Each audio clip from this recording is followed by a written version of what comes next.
English class. Students, today we are going to start our Hornbill book, and this is your poetry section.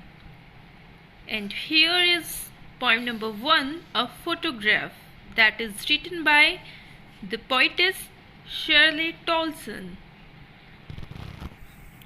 So let's start the poem.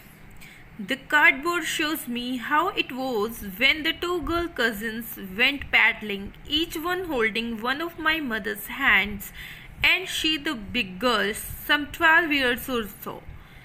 तो इसमें क्या है, एक poetess है जो cardboard पर लगी हुई एक पिक को देख रही है, और इसमें अंडरस्टैंड करवाने के लिए मैंने ये एक पिक भी ली है इसमें।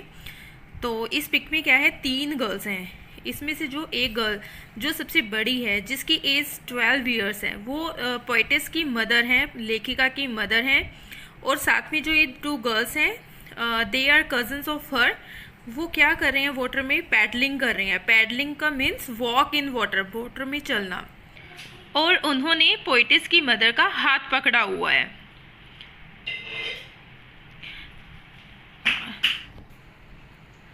Stanza number 2। All 3 stood still to smile through their hair at the uncle with the camera, a sweet face. My mother's that was before I was born, and the sea which appears to have changed less washed their terribly transient feet. अब इसमें क्या बताया जा रहा है कि जो 3 लड़कियां हैं वो पानी में स्टिल खड़ी हैं, बिल्कुल शांत खड़ी हैं, और वो क्या कर रही हैं, स्माइल कर रही हैं। और उनके हेयर्स जो हेयर्स हैं उनके मुंह के ऊपर आ रही हैं, क्योंकि हवा वहाँ पे बहुत तेज चल रही थी, और हवा के कारण उनके जो हेयर थे उनके फेस पर आ रहे थे, जैसे कि आप इस पिक्चर में देख सकते हो। और जो उनके अंकल थे वो कैमरा से ये पिक्चर को कैप्चर कर रहे थे।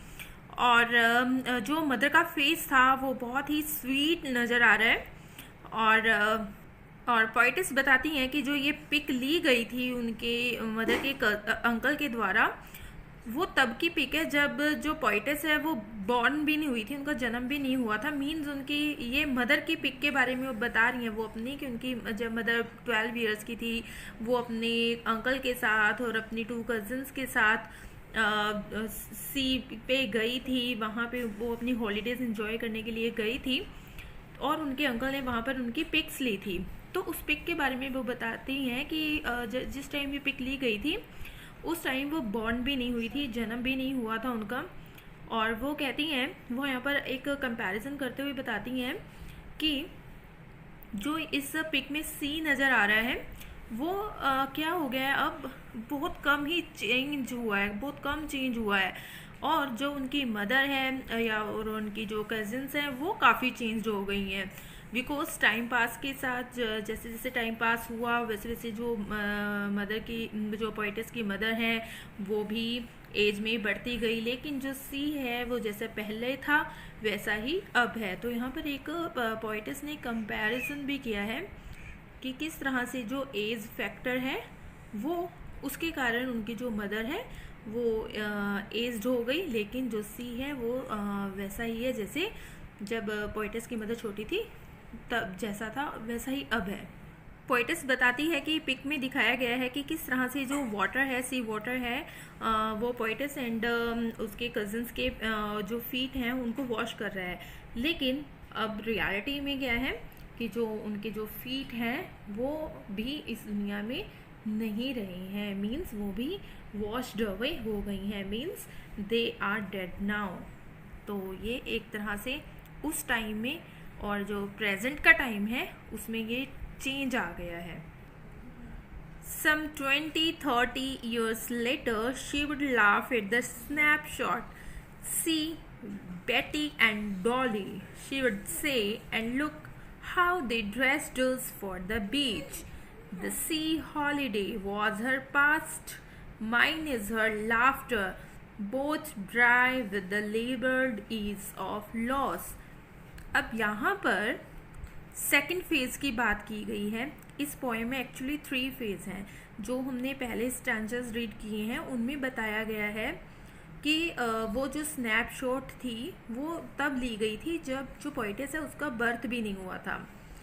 और जो ये अभी यहाँ पर हम सेकंड फेज़ के बारे में पढ़ेंगे कि अब उस स्नैपशॉट को लिए हुए 20-30 ईयर्स हो चुके हैं और पोएटिस बताती है कि अब जो पोएटिस की मदर है और वो खुद पोएटिस उस स्नैपशॉट को देख रही हैं और साथ में वो लाफिंग कर रही हैं। Snapshot means photograph.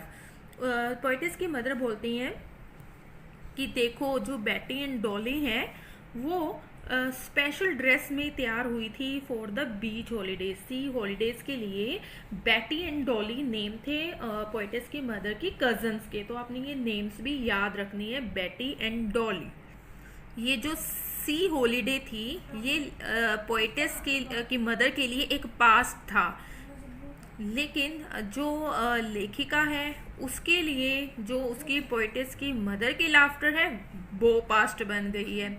यहाँ पर एक डीप मीनिंग के साथ ये बात कही गई है। वो बता रही हैं कि जो उनकी मदर की लाफ्टर है वो उसके लिए एक पास्ट रह गया है।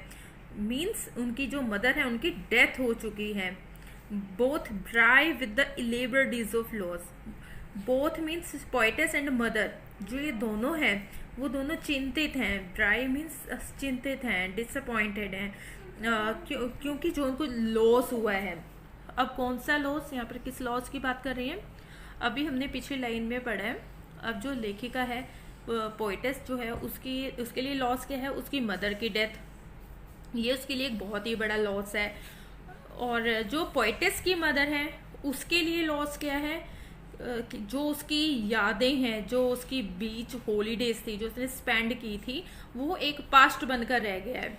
उसको वो वापस तो नहीं ला सकती उस टाइम को, तो इस तरह से वो उसको रिमेम्बर करती है पास्ट टाइम को। तो दोनों ही इस बात को लेकर चिंतित हैं। Now she has been dead nearly as many years as that girl lived, and of this circumstance there is nothing to say at all, it's silences. So यहाँ पर ये कह रही हैं कि जो लेखिका की मॉम थी उनकी डेथ को काफ़ी ईयर्स हो चुके थे, काफ़ी ईयर्स पहले उनकी डेथ हो गई थी। अब जो गर्ल की एज है उस गर्ल की एज को लगाकर जो पीक में उनकी एज थी 12, और अब जो लेखिका है उनकी एज के करीब है, 30 के करीब है। तो इससे आप अंदाज़ा लगा सकते हो कि जो लेखिका की मॉम है उनकी डेथ को काफ़ी टाइम हो चुका है। अब इस टाइम पर आकर जो लेखिका है वो काफ़ी इमोशनल हो जाती है, वो काफ़ी सैड हो जाती है और वो कहती है कि अब कुछ भी नहीं कहा जा सकता, अब कुछ भी कहने को नहीं बचा है। और जो इनकी ये डेथ है वो उसकी डेथ को लेकर बहुत ही सैड हो जाती है और वो कहती है ये जो चीज़ है, जो डेथ है, वो साइलेंस को भी साइलेंस कर देती है। Okay, so this was the end of the poem. I hope you enjoyed it, and if you like it, press the like button.